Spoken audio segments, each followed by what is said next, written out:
Cuando se estaba discutiendo en el Parlamento acerca de las carencias democráticas de un país con 114.000 desaparecidos, enterrados en fosas y en cunetas después de ser fusilados sin juicio y con ensañamiento por haber defendido la legalidad vigente, ya Pablo Casado, el secretario general del PP, dijo que todo eso eran batallitas del abuelo. Hoy ha vuelto a la carga, afirmando que la guerra civil fue el enfrentamiento entre quienes querían la democracia sin ley y quienes querían ley sin democracia. O sea, que los franquistas querían ley sin democracia. Lo que ha dicho Casado está en consonancia con lo que piensan en el PP, un partido fundado por Manuel Fraga, un ministro de Franco que siempre defendió el golpe del 36, que rapó el pelo de las mujeres de los mineros en huelga, que manipuló los diarios de Enrique Ruano para que lo que fue un asesinato de la Brigada Político-Social pareciera un suicidio. Además, amenazó a los padres, diciéndoles: guardad silencio porque tenéis más hijos. Que dijo que la calle era suya mientras asesinaban a obreros en Vitoria en el 76, o que justificó el asesinato del dirigente comunista Julián Grimau, al que también tiraron por una ventana, supongo, Casado, ¿verdad?, de una manera legal. La derecha española, al igual que la monarquía y la Iglesia, se pusieron de lado del golpismo desde 1931. A diferencia de lo que ocurrió en Europa, los fascistas españoles ganaron la contienda. Eso sí, con la ayuda de Hitler y de Mussolini. De manera que para el Partido Popular, para Vox e incluso para Ciudadanos, la legitimidad de la victoria del 39 siempre está por encima de la legitimidad de las urnas.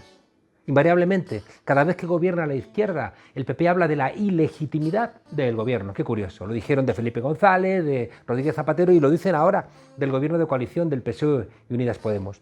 Porque no es capaz de entender la derecha cómo, si las izquierdas fueron derrotadas en 1939, pueden estar ahora gobernando España.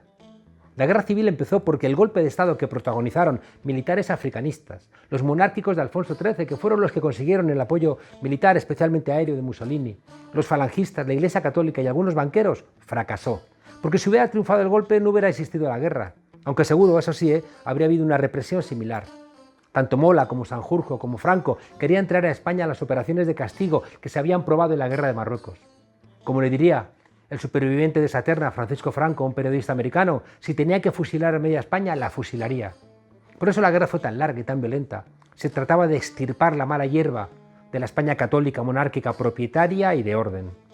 El golpe de Estado del 36 colocó a los militares como traidores a su juramento y fuera de la ley que marcaba la Constitución de 1931, que les obligaba a someterse al presidente de la República. De manera que la afirmación de Pablo Casado de que el franquismo era ley sin democracia es una mentira que solamente sirve para blanquear a unos militares fascistas, traidores a su patria, que provocaron un conflicto donde murieron 600.000 españoles. Gente sin ley que fusilaron a 200.000 españoles sin juicio y la mayoría una vez terminada la guerra. La derecha europea no tolera las vinculaciones con el fascismo de la extrema derecha, porque su apuesta es por la democracia, no solamente por el poder. Por eso, como hemos visto en Francia, los partidos democráticos se ponen de acuerdo para que los que prendieron ya una vez fuego a Europa no lo repitan. Pero es que había una derecha democrática en Alemania, en Francia, en Italia, en Inglaterra, mientras que en España, con la salvedad del PNV, las derechas se hicieron fascistas, quebraron la ley provocando una guerra, la ganaron con el apoyo de potencias extranjeras, convirtieron España en un campo de concentración durante 40 años, recuperaron en 1947 la monarquía, España era un reino, la que había sido abolida en 1931, y a la muerte del dictador en el 75 se acostaron franquistas y se levantaron demócratas.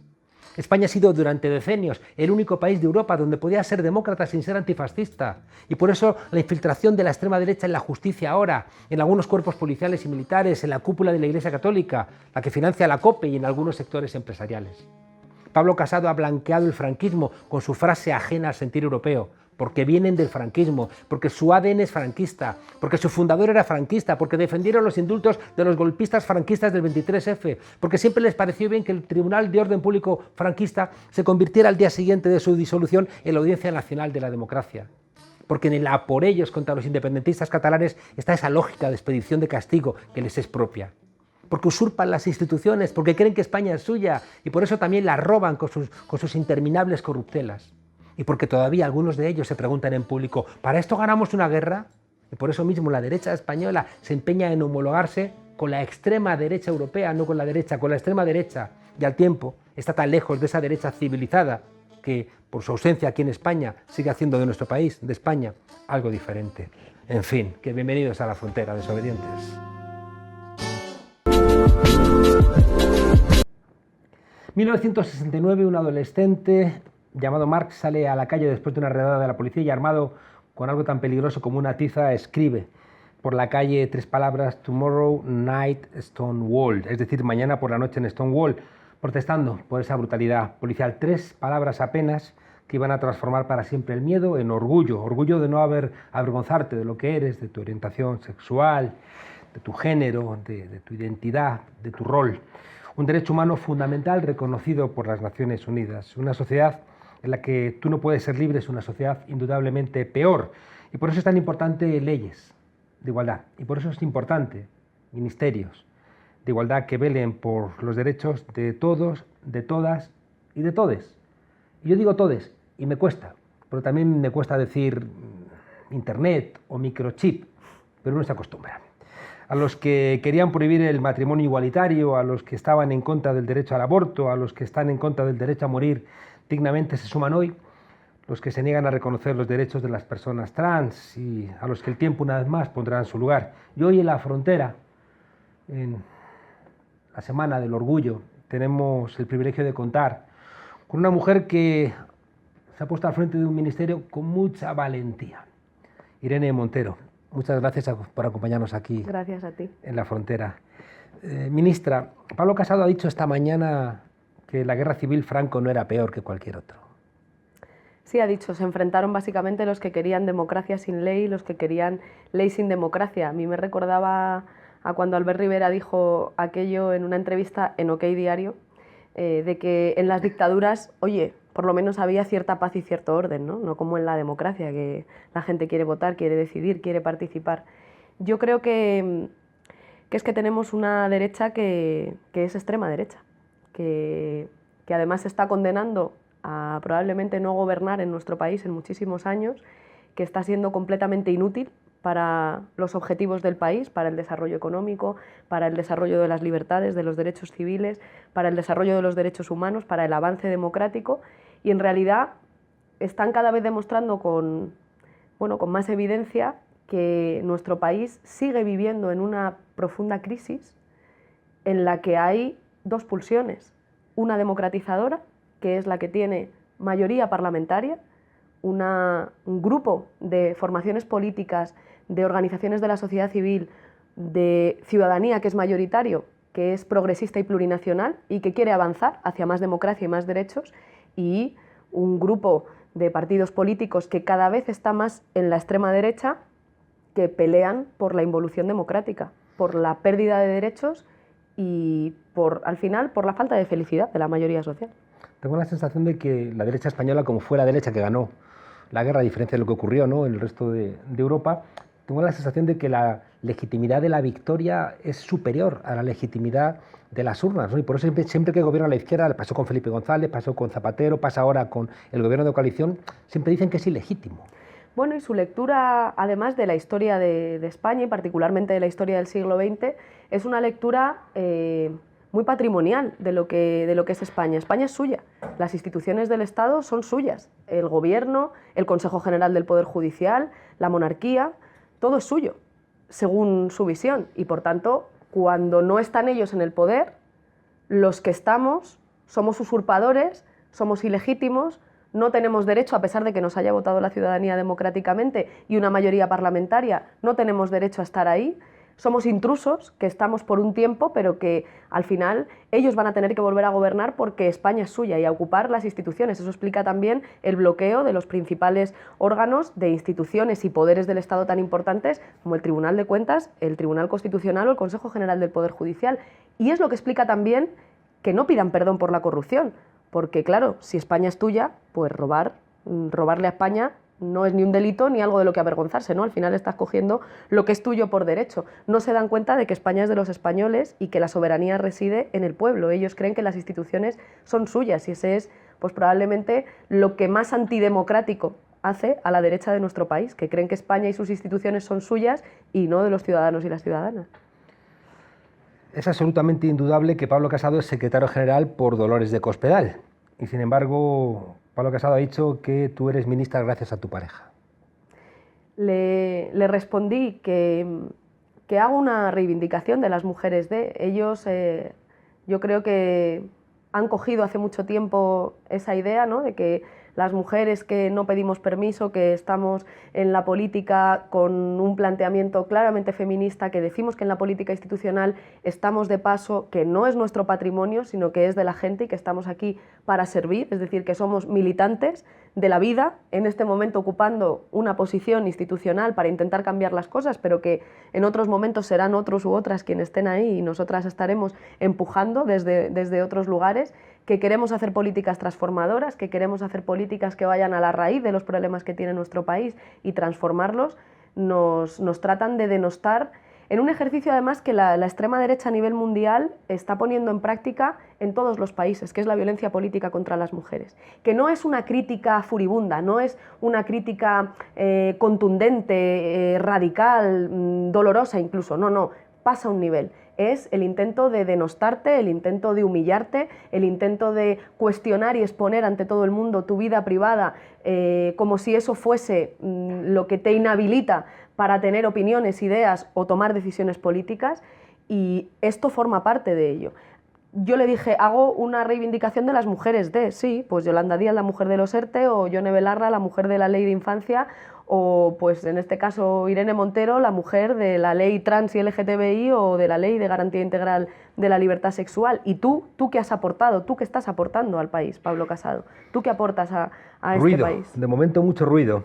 Ahora que planteas lo del papel de la lucha contra el feminismo en toda Europa, hay algunas autoras que plantean que este odio de la derecha al feminismo tiene que ver porque el feminismo es un movimiento que plantea un modelo alternativo integral a ese orden natural de las cosas conservadoras, es decir, a la familia autoritaria, al sexo reproductivo, a la nación excluyente, a una religión basada en el castigo.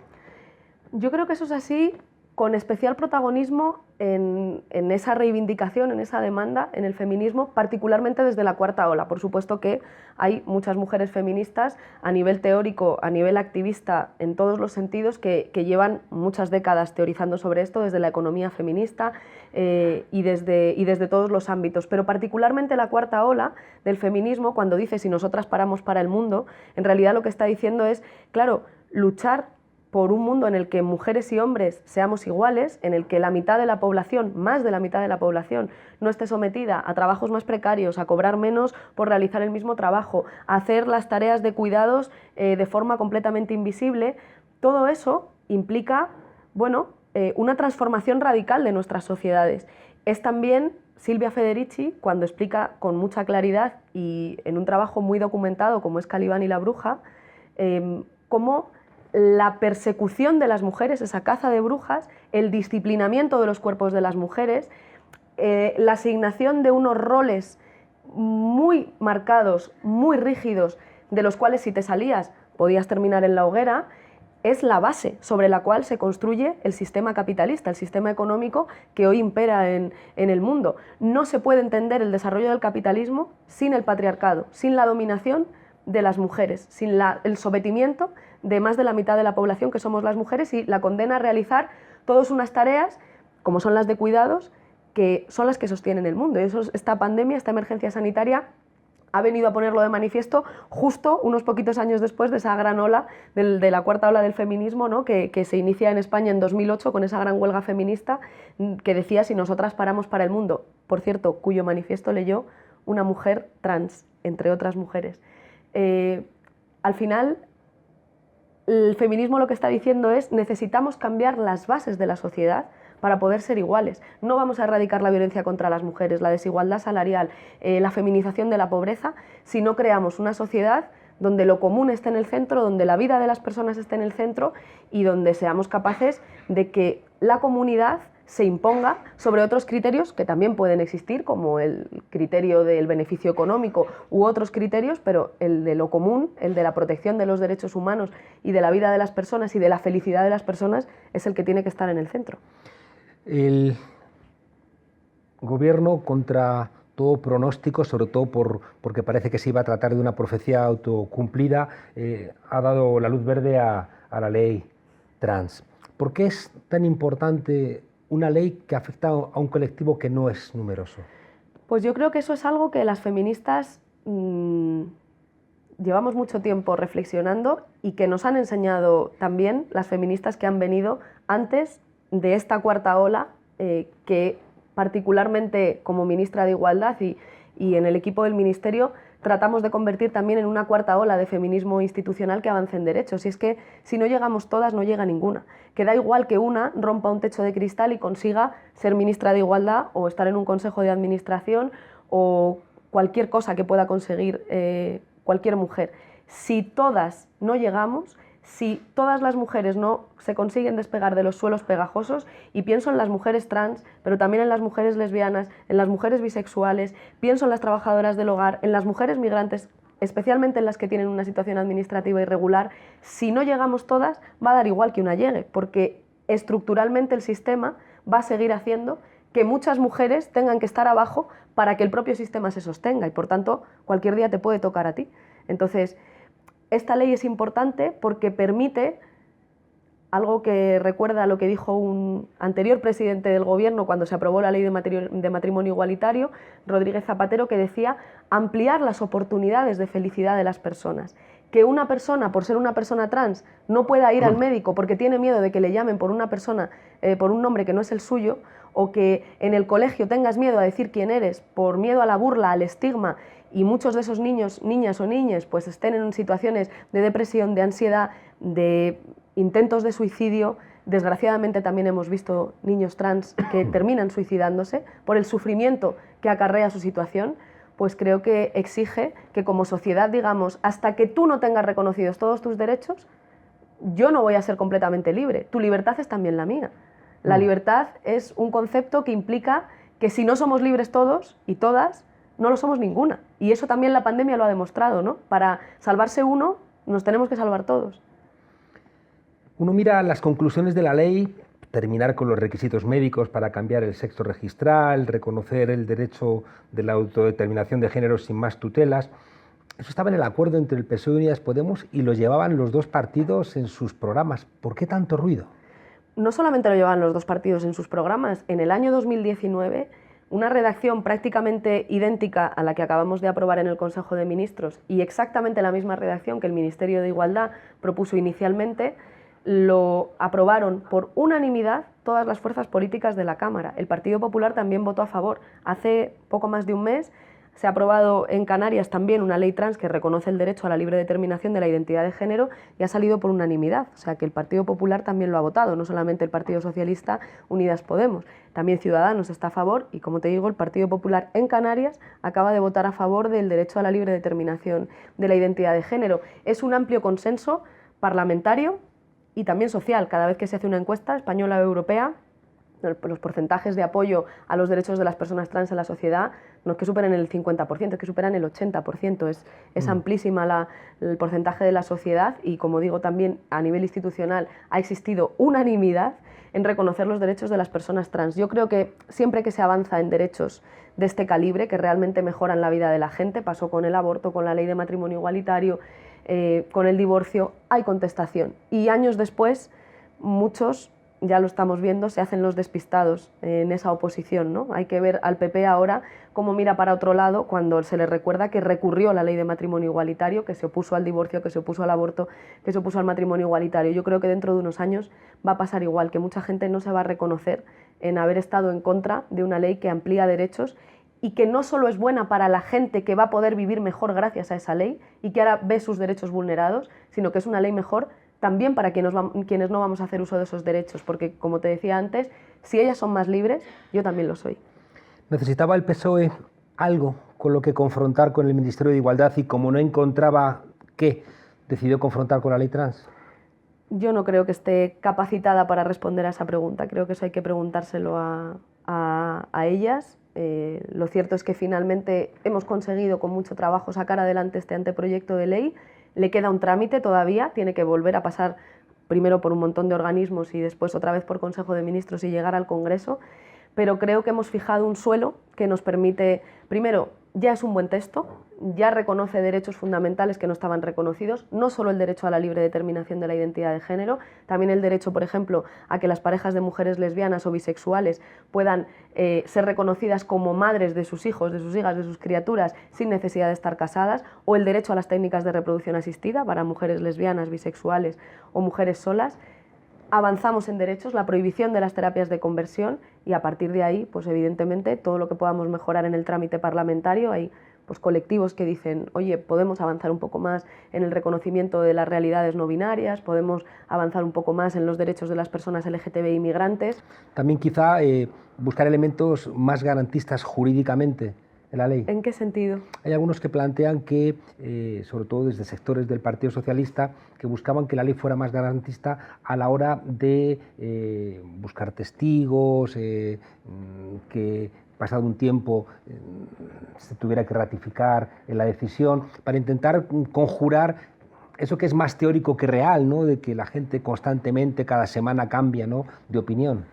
La libre determinación de la identidad de género es absolutamente garantista, tanto que, como te digo, en el Congreso de los Diputados en el año 2019 se votó por unanimidad por parte de todos los partidos políticos. No creo que nadie en el Congreso de los Diputados vote algo que tenga inseguridad jurídica, pero además, por si esto no fuese suficiente, se pidieron informes al Ministerio de Justicia, a diferentes organismos, y todos coincidían en que la libre determinación de la identidad de género es perfectamente garantista. Lo que no es garantista con los derechos humanos de las personas trans, y eso nos lo dice también con mucha claridad Elena Dali, que lo dice claramente, ¿no? La libre determinación de la identidad de género es la única manera de garantizar los derechos humanos de las personas trans. Lo que no es garantista con sus derechos es pedirles que un psiquiatra acredite que están enfermos para que las administraciones reconozcan quiénes son, o que les obliguemos a hormonarse durante 2 años, con las consecuencias que eso tiene para el propio cuerpo, para poder ser reconocidos por las administraciones como quienes son. Si hay personas trans que, como parte de su proceso de transición, se quieren hormonar, quieren operarse, bienvenido, y tienen que tener todo el acompañamiento médico y todo el acompañamiento que necesiten y que requieran, igual que cualquier otra persona. Pero que les obliguemos a que sea un tercero, un psiquiatra, a decir que están enfermos para reconocerles quiénes son, o que les obliguemos a hormonarse para reconocerles quiénes son, eso sí que es vulnerador de sus derechos, que es lo que ocurre ahora, y por eso precisamente es necesario que hagamos este proyecto de ley y que reconozcamos el derecho a la libre determinación de la identidad de género. En el caso de los adolescentes también es un problema clásico, ¿no? ¿Qué hace la ley al respecto? Hay un mandato claro del Tribunal Constitucional. Sabéis que ahora mismo, sabes que desde el año 2007 hay una ley que regula con ese criterio, ¿no?, de 2 años de hormonación y un informe psiquiátrico que acredite que son personas enfermas, que padecen una enfermedad, y esa ley de 2007 excluye a los niños y niñas, a las personas menores de edad. Y el Tribunal Constitucional, evaluando esta ley, dijo que la ley era perfectamente constitucional, salvo en un punto, y es precisamente ese, la exclusión de los niños, niñas y adolescentes. El Tribunal Constitucional dice, con suficiente madurez, del reconocimiento de su capacidad de poder modificar la mención registral del sexo, ¿no?, que es como técnicamente nos referimos a la identidad de género y a la libre determinación de la identidad de género. Pues esta ley cumple con el mandato del Constitucional, reconoce el derecho de los niños, de las niñas, de los adolescentes a ser escuchados, y mediante un sistema de baremación en función de la edad permite que a partir de los 16 años, igual que te puedes someter a una operación quirúrgica sin permiso de nadie, puedes libremente y con el mismo procedimiento que los mayores de edad cambiar tu identidad de género, entre los 14 y los 16 acompañado de tus padres o tutores legales, y de los 12 a los 14 por un proceso de jurisdicción voluntaria. Menos de 12 años, los niños, las niñas, los niños pueden cambiar su nombre, pero no la mención registral del sexo. Así es como ha quedado la ley. Hay quien puede decir que podríamos haber ido más allá o podríamos haber sido más ambiciosas. Yo creo que este es el mejor texto al que podíamos llegar para poder tramitarlo, y es desde luego un avance respecto a lo que ya tenemos ahora, un paso de gigante respecto a lo que ya tenemos ahora. Déjame volver al ruido. La huelga de 2018, la huelga feminista, fue un punto de inflexión. ¿Se está disputando la hegemonía en el movimiento feminista y al mismo tiempo hay cambios generacionales en el feminismo?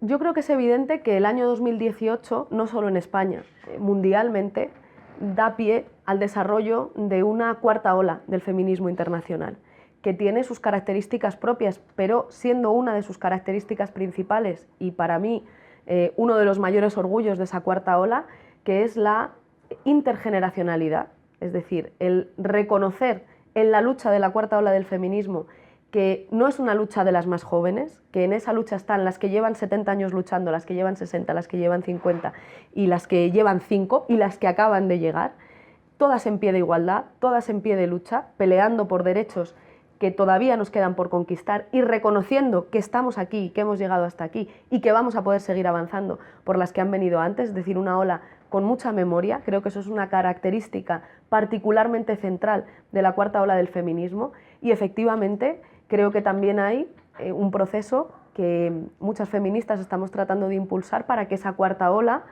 tenga también una traducción en las políticas institucionales, para que haya una cuarta ola de feminismo también institucional que permita, pues, por ejemplo, que se identifiquen como políticas netamente feministas no solo las que luchan contra la violencia contra las mujeres, que por supuesto, y además con un trabajo muy profundo en ese sentido, de ampliar el significado de la violencia de género en nuestro país, que hasta ahora se entendía, hasta hace muy poquitos años, que era solo la violencia en la pareja o la expareja, y que ahora se entiende que hay muchas otras violencias sexuales que las mujeres sufrimos por el hecho de ser mujeres. Por tanto, un paso de gigante en lo que implica reconocer y combatir las violencias contra las mujeres, las violencias sexuales y la violencia de género, y también de reflexionar sobre otros tipos de violencia, como la violencia política, de la que antes te hablaba, y también decir políticas feministas, volviendo también a la pregunta que hacías antes, no solo son las políticas de lucha contra las violencias. Una de las bases de la violencia contra las mujeres es no solamente los estereotipos, los roles, el sometimiento de más de la mitad de la población, es las bases económicas que sostienen esa discriminación y, por tanto, las políticas de redistribución de la riqueza, las políticas de cuidados, las políticas de corresponsabilidad son también políticas feministas. Por primera vez en la historia de España, directamente coordinado por el Ministerio de Igualdad, hay un plan corresponsables dotado con 200 millones de euros para hacer políticas públicas de corresponsabilidad, para que el Estado se corresponsabilice del cuidado de los niños y de las niñas junto a las familias, que es lo mismo que decir junto a las madres y las abuelas, que son las que se ocupan mayoritariamente de esos cuidados. Y sí creo que ese proceso se está dando, y como todo proceso de avance, pues genera tensiones y genera también entre algunos sectores cierto rechazo o ciertas dudas, ¿no? El debate, por otra parte, ha sido consustancial al movimiento feminista siempre, ¿no? Y claro, creo que es una seña de identidad positiva. Sí, también. Pero te lo decía porque algunos referentes generacionales de un feminismo anterior, ¿no? Incluso gente pionera, yo les he visto con una ira que no me parece que es propia del feminismo, y en el debate nos hemos encontrado prácticas que son más propias de la ultraderecha: fake news, perfiles anónimos, ataques despiadados en redes, expertas que dejan de recibir invitaciones a mesas redondas o jornadas, campañas contra periodistas y medios de comunicación. Esto no es propio del feminismo. Bueno, yo creo que efectivamente, sobre todo en torno a la ley trans y al reconocimiento de los derechos de las personas trans, se ha generado un contexto de cuestionamiento, ya no de los derechos de las personas trans, sino de quiénes son, porque al final la pregunta que está detrás de ese cuestionamiento es si Carla Antonelli es una mujer, si las mujeres trans son mujeres. Esa es la pregunta que está detrás al final de todo ese debate, ¿no? Y yo he pedido perdón por ello en el Parlamento a las personas trans, porque creo que lo más grave de todo lo que ha ocurrido en los últimos meses tiene que ver con el cuestionamiento a esas mismas personas, no solo sus derechos, que ya es grave, ¿no? Sino sobre todo el cuestionamiento a su existencia, que es, digamos, lo más material que te pueden cuestionar. ¿Quién eres? ¿Quién eres y que existes, ¿no? Tu existencia es lo más material que se puede cuestionar de uno mismo. Entonces, creo que eso va a tener consecuencias además más a largo plazo, ¿no? La criminalización que se ha hecho, la sombra de duda que se ha generado sobre las personas trans, como si fuesen criminales, como si fuesen personas depravadas que fuesen a atacar a las mujeres, creo que ha sido algo profundamente dañino que nos va a costar tiempo reparar, pero precisamente creo que de ahí es más importante que nunca reconocer también la valentía del gobierno apostando por el reconocimiento y la garantía de derechos. Pero también quiero decir, volviendo a tu pregunta, que hay otras muchas mujeres referentes clásicas del feminismo en nuestro país, y pienso en Justa Montero, y pienso en Begoña San José, y pienso en Rosa Araujo, que no solamente siguen en las asambleas, siguen, como te decía, desde una concepción muy intergeneracional de lo que es el feminismo, construyendo las más mayores con las no tan mayores, con las más jóvenes, en pie de igualdad, ayudándonos unas a otras a pensar, a reflexionar, a generar debates y de una forma muy creativa. Y eso está también a la base de la huelga feminista del año 2018. Entonces, creo que la gran mayoría de las feministas, las más clásicas y las menos clásicas y las más jóvenes, estamos en unas claves de construcción muy intergeneracional y con unas prioridades muy claras, que es redistribución de la riqueza, del tiempo, de los cuidados, erradicación de la violencia contra las mujeres y, por supuesto, respeto de la diversidad. Entender, vuelvo otra vez a la comisaria europea de Igualdad, Helena Dalli, que la lucha feminista y la lucha LGTBI no solamente no colisionan, sino que se unen en la defensa de los derechos humanos, que es lo más revolucionario ahora mismo con una extrema derecha que precisamente lo que cuestiona es precisamente eso, ¿no? Los derechos fundamentales de las personas, los derechos humanos. Una última pregunta sobre la ley trans, porque claro, uno recuerda aquel documento que firmaron Ábalos y Carmen Calvo y me recuerda un poco a cuando la entrada en el gobierno de primero Pablo Iglesias y luego de Podemos le quitaba el sueño al presidente del gobierno. Bueno, en eso yo creo que es el Partido Socialista. Yo quiero ser muy respetuosa con el socio de gobierno, con un partido con el que tenemos que trabajar. Creo que han sido públicas, notorias, las diferencias y los diferentes posicionamientos que hemos tenido en estos meses, y lo que creo que me toca poner en valor ahora, porque además me lo creo también, es la fortaleza que demostramos, no solamente habiendo tenido un debate que ha sido muy difícil y muy duro, sino también siendo capaces de llegar a acuerdos, y a acuerdos que garantizan los derechos humanos. El acuerdo al que hemos llegado después de todo ese debate, que ha sido duro, difícil, público y notorio, también da cuenta de la fortaleza de la coalición y da cuenta de que somos capaces de llegar a acuerdos. Eso es también una forma feminista de hacer política, ser capaces de tener debates tan difíciles y tan duros como el que hemos tenido y finalmente de llegar a un acuerdo que además es un acuerdo que amplía horizontes, que amplía las oportunidades de felicidad de muchas personas. Yo pienso en mis hijos, en mi hija, y pienso que gracias a leyes como esa van a vivir en un país mejor. Van a vivir en un país donde van a tener más oportunidades de ser quienes sean, quienes quieran ser, de amar a quien quieran amar, de tener sexo con quien quieran tener sexo, de ser quienes quieran ser, sin miedo, sin culpa y sin estigma. Pues creo que me toca también, no porque no tenga opinión sobre lo que me has preguntado, pero sí porque creo que eso ya ha quedado de manifiesto en los últimos meses, lo que pensábamos cada cual, y también toca poner en valor que hemos sido capaces, a pesar de las diferencias, de llegar a un acuerdo. Déjame preguntarte telegráficamente sobre otros temas. Queríamos preguntar sobre la ley trans porque compartimos que es una ley muy importante y además en el entorno, ¿no?, del orgullo, pues queríamos darle la relevancia. Pero hay otros temas que quiero preguntarte, aunque las respuestas sean lo más telegráficas posibles. La ley solo sí va al Consejo de Ministros el 6 de julio, la ley trans ya se pone en marcha. ¿Va a haber más energías para poner en la violencia de género? Vamos, nunca lo hemos dejado de hacer. Tanto Naciones Unidas como Europa nos han felicitado por el trabajo que hemos hecho para proteger a las mujeres frente a la violencia machista, no solo contra la violencia de género, sino contra las violencias sexuales y contra, en definitiva, todas las violencias contra las mujeres, también la trata y también la explotación sexual en esta pandemia, ¿no? El plan de contingencia que pusimos en marcha 48 horas después de la declaración del estado de alarma, que garantizaba como esenciales el 016 y todos los servicios de atención integral a las mujeres víctimas de violencia de género, y que ampliamos, como te digo, también a mujeres víctimas de explotación sexual o de trata, fuera de nuestro país, ha sido una referencia que han utilizado para invitar a otros países a implementar medidas iguales o semejantes en función de cada país. Sigue sorprendiéndonos, ¿no?, la cantidad de casos de violencia machista. Y creo que mi función pasa por reconocer rotundamente que no estamos llegando a tiempo en todos los casos.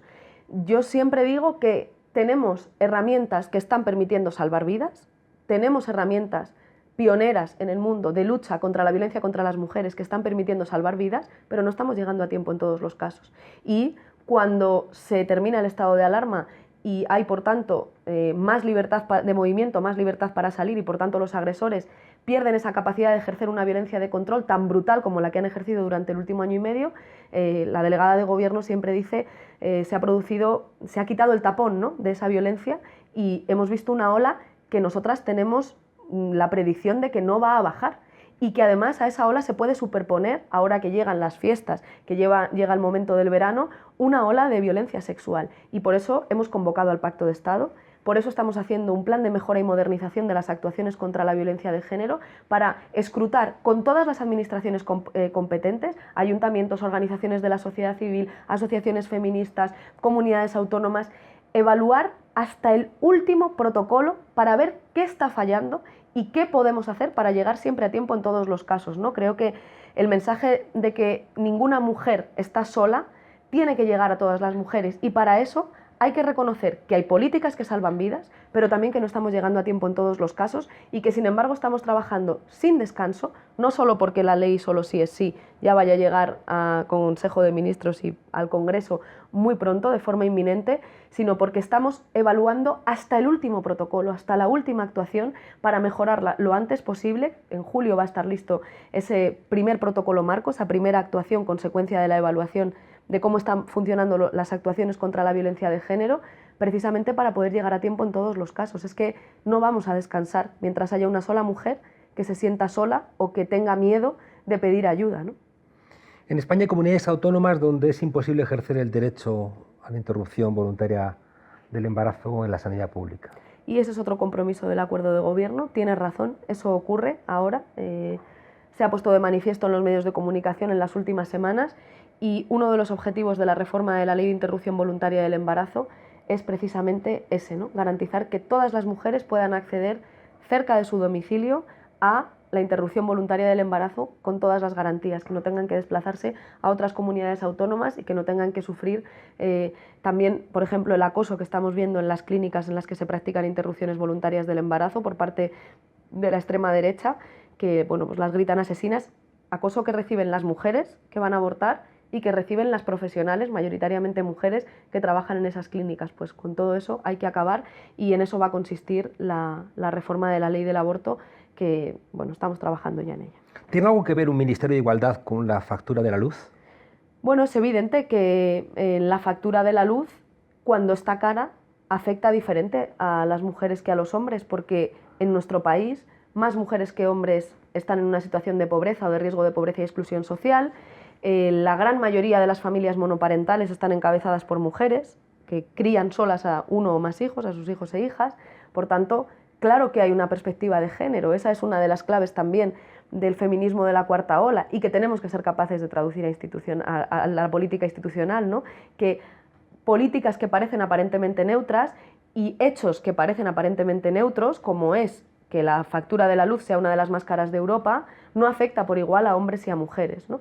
Eso es lo que ridiculiza tanto la extrema derecha también y la derecha, ¿no? Ay, todo tiene perspectiva de género. Pues sí, efectivamente, que la factura de la luz sea cara en nuestro país no afecta por igual a hombres y a mujeres y por eso sí creo que tenemos algo que decir y precisamente por eso desde Unidas Podemos estamos haciendo un trabajo creo que valioso, aunque a veces tenga que ser discreto también, no solamente por tomar todas las medidas que el gobierno pueda tomar, y en este caso pues bajar el IVA en la factura de la luz o acabar con los beneficios caídos del cielo, sino también por ser capaces de entender que en nuestro país el sistema y las empresas de electricidad funcionan como un oligopolio, con prácticas oligopólicas que no tienen un correlato en otros países de Europa y que están haciendo que un derecho fundamental se convierta casi en un lujo, ¿no? Y cómo eso no puede pasar en una economía europea del tamaño y de la importancia de la nuestra, ¿no? Los suministros básicos tienen que estar garantizados. Da tristeza no ver en el Ayuntamiento de Madrid colgada la bandera gay. Pero no solo tristeza, es que en un momento en el que en Europa hay gobiernos que están tomando decisiones que implican que las personas LGTBI no se pueden sentir seguras, sienten sus vidas amenazadas, su integridad física, su derecho a pasear de la mano con su pareja del mismo género. En un momento en el que estamos viendo esa ofensiva contra los derechos de las mujeres y también contra los derechos de las personas LGTBI, particularmente de las personas trans, en un momento en el que las agresiones por motivos de orientación sexual, de identidad de género, de características sexuales, se están incrementando de la forma que lo están haciendo, la actitud de las administraciones no puede ser una falsa neutralidad. La actitud de las administraciones tiene que ser de claro compromiso con los derechos humanos. La bandera arcoíris o la bandera trans o la bandera bi no son banderas ideológicas en el sentido en el que lo usa la derecha, ¿no? Que dice ideología como en el sentido de que es una opinión como otra cualquiera. Da lo mismo defender los derechos humanos que no defenderlos, da lo mismo defender los derechos de las personas LGTBI que no, o los derechos de las personas racializadas que no. Pues no, mire, son derechos humanos y por tanto las instituciones tenemos que demostrar nuestro compromiso firme. Obviamente eso no se hace solo con una bandera el Día del Orgullo, se hace haciendo leyes y políticas públicas, claro, no se hace solo con el lenguaje y con actos simbólicos, pero lo simbólico también cuenta mucho, porque lo simbólico habla también de lo que luego vas a ser capaz de hacer. Claro, luego viene el PIN parental, por ejemplo. Bueno, por supuesto, es que ya están anunciando que eso es lo que va a llegar, ¿no? El cuestionamiento a los docentes y a las docentes que deciden salir del armario y decir, sí, sí, soy vuestra profe y soy lesbiana. O soy vuestra profe y soy bi, o soy vuestra profe y soy una persona trans. Y el calvario que muchos docentes y muchas docentes en nuestro país pasan si quieren cumplir con su obligación de garantizar la educación afectivo-sexual de los chicos y las chicas, que es un derecho de los niños y de las niñas. Y ahora mismo hay profesores y profesoras en nuestro país que pueden tener miedo de abordar esos contenidos o de abordar los conflictos que se puedan dar en una clase, en un aula, desde la perspectiva de la educación afectivo-sexual, por miedo a lo que puedan hacer, pues señores como los de Vox o los del Partido Popular de la mano, diciendo que van a instaurar un PIN parental para que no se adoctrine a los niños. No, no, mire, que es que la educación afectivo-sexual es un derecho. Es que los niños y las niñas tienen derecho a saber que en nuestro país existen personas heterosexuales y también personas lesbianas y personas gays y personas transexuales, trans y personas no binarias, y todos ellos, todas ellas, todos ellos tienen derecho a existir y a tener todos sus derechos garantizados. Entonces, claro, después de no poner la bandera del orgullo, detrás de eso vienen los hechos, las políticas públicas que involucionan, que no van en el sentido de ampliar los horizontes y las posibilidades de felicidad, sino todo en sentido contrario, ¿no? De hacer más rígidos los estereotipos, los roles de género, las funciones sociales que cada cual puede cumplir y al final de impedirle a la gente ser quien es. Ayer estuvo lleno el orgullo crítico, ¿no? Más que yo creo que ningún otro año, y viene luego también el orgullo más clásico. Yo creo que Unidas Podemos va a ser recibido con mucho cariño, más que en ningún otro año, porque como decía antes, parece que esa vinculación más tradicional, ¿no?, con la izquierda que era del PSOE, tiene que abrir paso a otras formaciones políticas. En el orgullo las protagonistas son las personas LGTBI, este año particularmente las personas trans, pero lógicamente, ahora hablo por mi espacio político, ¿no?, por mi formación política, iremos además por primera vez en una movilización del orgullo como Unidas Podemos, como espacio confederal. Creo que es el principal espacio, el motor de las transformaciones profundas que se están produciendo en nuestro país y que se pueden producir. Ahí donde hay una transformación profunda de la sociedad, ahí está Podemos. Y por supuesto que vamos a ir a contribuir con nuestra reivindicación, con nuestro orgullo de ser, con nuestro apoyo mutuo, a decirles a todas las personas LGTBI, entre las cuales también hay mucha gente que está en Podemos y que está en Unidas Podemos, no solo que no están solos o solas, no solo que tienen al lado muchísima gente que les ama, que les quiere, que les va a cuidar y a proteger, también que tienen mucha gente a la que no conocen de nada y que no les conoce de nada a ellos, pero que empujan para que tengan todos sus derechos garantizados, porque sus derechos son también los nuestros, los de nuestros hijos y nuestras hijas, los de la sociedad, y a partir de ahora además pues van a tener una ley trans y una ley LGTBI que amplía esos horizontes de felicidad, que amplía esas posibilidades de felicidad y que garantiza sus derechos. Así que con mucho orgullo, este orgullo se hace historia y vamos a estar muy orgullosas, con un lema además, en el caso de Unidas Podemos, que me gusta mucho, que es: no son deseos, son derechos, es ley. Así que pues... Enhorabuena, ministra, porque me constan las dificultades para que sea ley. Y enhorabuena también porque, aunque no sueles hablar de deporte, el Rayo ha subido a Primera División y eres madrileña. Es verdad. Pues es verdad. A celebrar. Felicidades al Rayo y a todos sus seguidores y seguidoras, a todos los aficionados. A disfrutar este Día del Orgullo. Gracias. Igualmente. Y un abrazo. Feliz orgullo.